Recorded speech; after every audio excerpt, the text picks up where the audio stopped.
اے موسیٰ علیہ السلام؟ موسیٰ علیہ السلام نے جواب دیا، ہمارا رب وہ ہے جس نے ہر چیز کو اس کی ساخت بخشی، پھر اس کو راستہ بنایا۔ فرعون بولا، اور پہلے جو نسلیں گزر چکی ہیں ان کی پھر کیا حالت تھی؟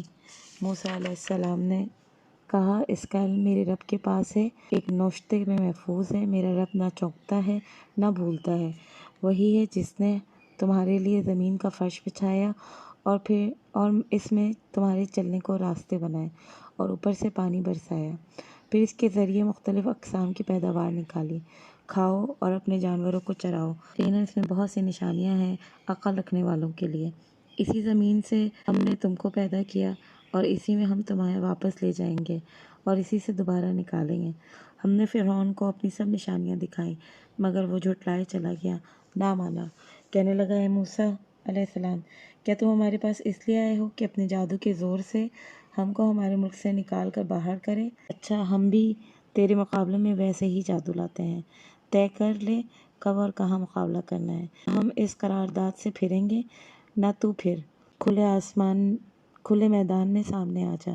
موسیٰ علیہ السلام نے کہا، جشن کا دن طے ہوا اور دن چڑھے، لوگ جمع ہوئے۔ فرعون پلٹ کر اپنے سارے ہتھ کنڈے جمع کیے اور مقابلے میں آ گیا۔ موسیٰ علیہ السلام نے عین موقع پر مقابل کو مخاطب کر کے کہا، شامت مارو، نہ جھوٹی تہمتیں باندھو اللہ پر، اور نہ ہی ایک سخت عذاب سے تمہارا ستیہ ناش کر دے گا، ورنہ وہ ایک سخت عذاب سے تمہارا ستیہ ناش کر دے گا۔ جھوٹ اس نے بھی گڑھا، وہ نامراد ہوا۔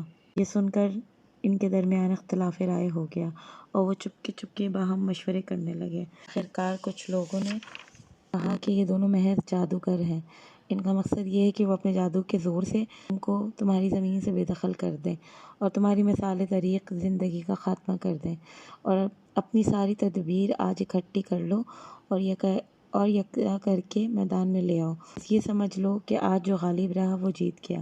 جادوگر بولے، موسیٰ علیہ السلام، تم پھینکتے ہو یا پہلے ہم پھینکیں؟ موسیٰ علیہ السلام نے کہا، نہیں، تم ہی پھینکو۔ یہ یکایک ان کی رسیاں، ان کی لاٹھیاں، ان کے جادو کے زور سے موسیٰ علیہ السلام کو دوڑتی ہوئی محسوس ہونے لگی اور موسیٰ علیہ السلام اپنے دل میں ڈر گئے۔ ہم نے کہا، مت ڈر، تو ہی غالب رہے گا، پھینک جو کچھ تیرے ہاتھ میں ہے، ابھی ان کی ساری بناوٹی چیزوں کو نگل جائے گا۔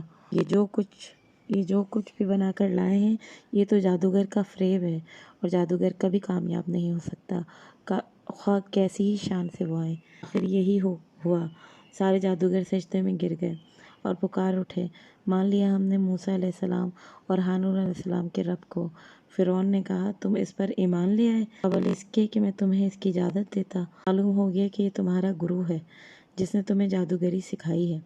اچھا، اب میں تمہارے ہاتھ پاؤں مخالف سمتوں سے کٹواتا ہوں اور کھجور کے تنوں پر تم کو سولی لٹکاتا ہوں، پھر تمہیں پتہ چلے گا کہ ہم دونوں میں سے کس کا عذاب زیادہ ہے اور سخت اور دیر پا ہے، یعنی میں تمہیں زیادہ سخت سزا دے سکتا ہوں یا موسیٰ علیہ السلام۔ جادوگروں نے جواب دیا، قسم ہے اس ذات کی جس نے ہمیں پیدا کیا، یہ ہرگز نہیں ہو سکتا کہ ہم روشن نشانیاں سامنے آنے کے بعد بھی صداقت پر تجھے ترجیح دیں، اور جو کچھ کرنا چاہے تو کر لے، زیادہ سے زیادہ بس اس دنیا کی زندگی کا فیصلہ کر سکتا ہے۔ ہم تو اپنے رب پر ایمان لے آئے تاکہ وہ ہماری خطائیں معاف کر دے اور اس جادوگری سے جس پر تو نے مجبور کیا اور درگزر فرمائے۔ اللہ ہی اچھا ہے اور وہی باقی رہنے والا ہے۔ حقیقت یہ ہے کہ جو مجرم بن کے اپنے رب کے حضور حاضر ہوا، اس کے لیے جہنم ہے جس میں وہ نہ جیے گا اور نہ ہی مرے گا، اور جو اس کے حضور مومن کی حیثیت سے حاضر ہوگا جس نے نیک عمل کیے ہوں گے، ایسے سب لوگوں کے لیے بلند درجے ہیں، سدا بہار باغ ہیں جن کے نیچے نہریں بہہ رہی ہیں، ان میں وہ ہمیشہ رہیں گے۔ جزا ہے اس شخص کے لیے جو پاکیزگی اختیار کرے۔ ہم نے موسیٰ علیہ السلام پر وحی کی کہ اب راتوں رات میرے بندوں کو لے کر چل پڑا اور اس کے لیے سمندر میں سے سوکھی سڑک بنا لے، تجھے کسی کے تعاقب کا ذرا خوف نہ ہو اور نہ سمندر کے بیچ سے گزرتے ہوئے ڈر لگے۔ پیچھے سے فرعون اپنے لشکر کو لے کے پہنچا، پھر اس سمندر پر چھا گیا جیسے کہ چھا جانے کا حق تھا۔ فرعون نے اپنی قوم کو گمراہ ہی کیا تھا، کوئی صحیح رہنمائی نہیں کی۔ سمندر پہ چھا گیا جیسے چھا جانے کا حق تھا، فرعون نے اپنی قوم کو گمراہ ہی کیا، کوئی صحیح رہنمائی نہیں کی تھی۔ اے بنی اسرائیل، ہم نے تم کو تمہارے دشمن سے نجات دی اور طور کی دائیں جانب تمہاری حاضری کے لیے وقت مقرر کیا اور تم پر من السلوہ اتارا۔ کھاؤ ہمارا دیا ہوا پاک رزق، اسے کھا کر سرکشی نہ کرو ورنہ تم پر غضب ٹوٹ پڑے گا، اور جس پر میرا غضب ٹوٹا وہ پھر گر کر ہی رہا۔ البتہ جو توبہ کر لے اور ایمان لائے اور نیک عمل کرے پھر سیدھا چلتا رہے، اس کے لیے بہت درگزر کرنے والا ہوں۔ کیا چیز تمہیں اپنے قوم سے پہلے لے آئی موسیٰ علیہ السلام؟ اس نے عرض کیا، وہ بس میرے پیچھے آ ہی رہے ہیں، میں جلدی کر کے تیرے حضور آ گیا ہوں اے میرے رب، تاکہ تو مجھ سے خوش ہو جا۔ فرمایا، اچھا تو سنو، میں نے تمہارے پیچھے تمہاری قوم کو آزمائش میں ڈال دیا ہے اور سامری نے انہیں گمراہ کر ڈالا ہے۔ موسیٰ علیہ السلام سخت غصے اور رنج کی حالت میں اپنی قوم کی طرف پلٹ گئے۔ اس نے کہا، اے میری قوم کے لوگوں، کیا تمہارے رب نے تم سے اچھے وعدے نہیں کیے تھے؟ کیا تمہیں دن لگ گئے ہیں یا تم اپنے رب کا غضب ہی اپنے اوپر لانا چاہتے ہو کہ تم نے مجھ سے وعدہ خلافی کی؟ انہوں نے جواب دیا، ہم نے آپ سے وعدہ خلافی کچھ اپنے اختیار سے نہیں کی، معاملہ یہ ہوا ہے کہ لوگوں کے زیورات کے بوجھ سے ہم لگ گئے تھے، ہم نے بس ان کو پھینک دیا۔ پھر اس طرح سامری نے بھی کچھ ڈالا اور اس کے لیے ایک بچڑے کی مورت بنا کر نکال لایا جس میں بیل کی سی آواز نکلتی تھی۔ لوگ پکار اٹھے، یہی ہے تمہارا خدا اور موسیٰ علیہ السلام کا خدا۔ موسیٰ علیہ السلام اسے بھول گیا۔ کیا وہ دیکھتے نہ تھے کہ وہ ان کی بات کا جواب دیتا ہے اور نہ ان کی نفع و نقصان میں کچھ اختیار رکھتا ہے؟ ہارون علیہ السلام موسیٰ علیہ السلام کے آنے سے پہلے ان سے کہہ چکے تھے کہ لوگوں، تم اس کی وجہ سے فتنے میں پڑ گئے ہو، تمہارا رب تو رحمان ہے، بس تم میری پیروی کرو اور میری بات مانو۔ مگر انہوں نے اس سے کہا کہ ہم تو اس کی پرستش کرتے رہیں گے جب تک موسیٰ ہمارے پاس واپس نہ آ جائے۔ موسیٰ علیہ السلام قوم کو ڈانٹنے کے بعد ہارون علیہ السلام کی طرف پلٹا اور بولا، ہارون علیہ السلام، تم نے جب دیکھا تھا کہ یہ گمراہ ہو رہے ہیں تو کس چیز نے تمہارا ہاتھ پکڑا کہ میرے طریقے پر عمل نہ کرو؟ کیا تم نے میرے حکم کی خلاف ورزی کی ہے؟ ہارون علیہ السلام نے جواب دیا، اے میری ماں کے بیٹے، میری داڑھی نہ پکڑ، نہ میرے سر کے بال کھینچ، مجھے اس بات کا ڈر تھا کہ تو آ کر کہے گا تم نے بنی اسرائیل میں پھوٹ ڈال دی اور میری بات کا پاس نہ کیا۔ موسیٰ علیہ السلام نے کہا، سامری، میرا کیا معاملہ ہے؟ اس نے جواب دیا، میں نے وہ چیز دیکھی جو ان لوگوں کو نظر نہ آئی، بس میں نے رسول کے نقش قدم سے ایک مٹھی اٹھا لی اور اس کو ڈال دیا، میرے نفس نے مجھ کو ایسا ہی سمجھایا۔ موسیٰ علیہ السلام نے کہا، اچھا تو جا، اب زندگی بھر تجھے یہی پکارتے رہنا ہے کہ مجھے نہ چھونا، اور تیرے لیے 22 برس کا ایک وقت مقرر ہے جو تجھ سے ہرگز نہ ٹلے گا، اور دیکھ اپنے اس خدا کو جس پر تو رچھا ہوا تھا، اب ہم اسے جلا ڈالیں گے اور ریزہ ریزہ کر کے دریا میں بہا دیں گے۔ لوگوں، تمہارا خدا تو بس ایک ہی اللہ ہے جس کے سوا کوئی اور خدا نہیں، ہر چیز کا علم اس پر حاوی ہے۔ اے نبی صلی اللہ علیہ وسلم، اس طرح ہم پچھلے گزرے ہوئے حالات کی خبریں تم کو سناتے ہیں اور ہم نے خاص اپنے ہاتھ سے تم کو ایک ذکر درس نصیحت عطا کی ہے۔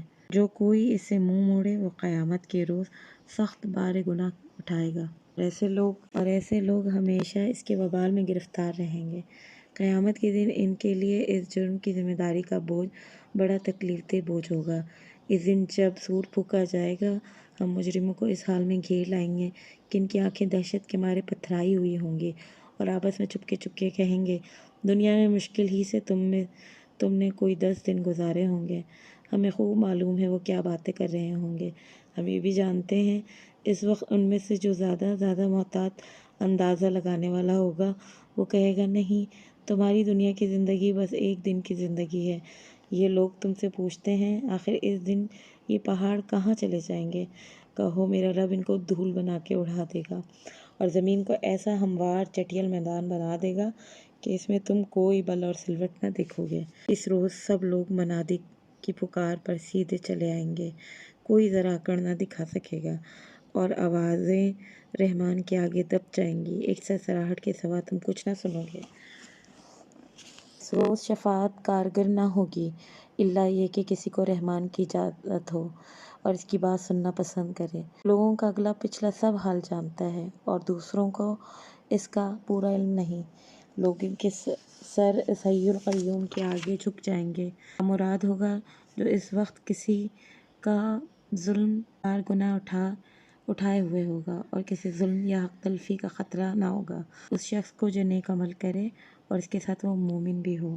اے نبی صلی اللہ علیہ وسلم، اس طرح ہم نے اس قرآن کو عربی بنا کر نازل کیا، میں طرح طرح کی تنبیہات کی ہے، شاید یہ لوگ کنج روی سے بچیں یا ان میں ہوش کے آثار اس کی بدولت پیدا ہوں۔ بالا و برتر ہے اللہ، بادشاہ حقیقی ہے، اور دیکھو قرآن پڑھنے میں جلدی نہ کیا کرو جب تک کہ تمہاری طرف اس کی وحی کی تکمیل کو نہ پہنچ جائے، اور دعا کرو کہ اے پروردگار مجھے علم دے۔ ہم نے اس سے پہلے آدم علیہ السلام کو ایک حکم دیا تھا مگر وہ بھول گیا اور ہم نے اس میں عزم نہ پایا۔ یاد کرو وہ وقت جب فرشتوں سے کہا گیا تھا کہ آدم علیہ السلام کو سجدہ کرو، وہ سب تو سجدہ کر گئے مگر ابلیس نے انکار کر دیا تھا۔ اب اس پر ہم نے آدم علیہ السلام سے کہا، دیکھو یہ تمہارا اور تمہاری بیوی کا دشمن ہے، ایسا نہ ہو کہ تمہیں جنت سے نکلوا دے اور تم مصیبت میں پڑ جاؤ۔ یہاں تمہیں یہ آسائشیں حاصل ہیں کہ بھوکے ننگے رہتے ہو، نہ پیاس اور دھوپ تمہیں ستاتی ہے۔ لیکن شیطان نے اس کو پھسلا دیا اور کہنے لگا، آدم علیہ السلام بتاؤ تمہیں وہ درخت جس سے ابدی زندگی اور لازوال سلطنت حاصل ہوگی۔ آخرکار وہ دونوں میاں بیوی اس درخت کا پھل کھا گئے۔ نتیجہ یہ ہوا کہ فوراً ہی ان کے سطر ایک دوسرے کے آگے کھل گئے، دونوں لگے اپنے آپ کو جنت کے پتوں سے ڈھانپنے۔ آدم علیہ السلام نے اپنے رب کی نافرمانی کی اور راہ راست سے بھٹک گئے۔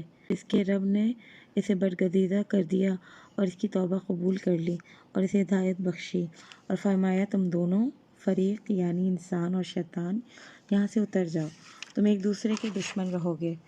اب اگر میری طرف سے تمہیں کوئی ہدایت پہنچے گی، جو کوئی میری اس ہدایت کی پیروی کرے گا وہ نہ بھٹکے گا نہ بختی میں مبتلا ہوگا، اور جو میرے ذکر اور درس نصیحت سے منہ موڑے گا اس کے لیے دنیا تنگ زندگی ہوگی، اور قیامت کے روز ہم اسے اندھا اٹھائیں گے۔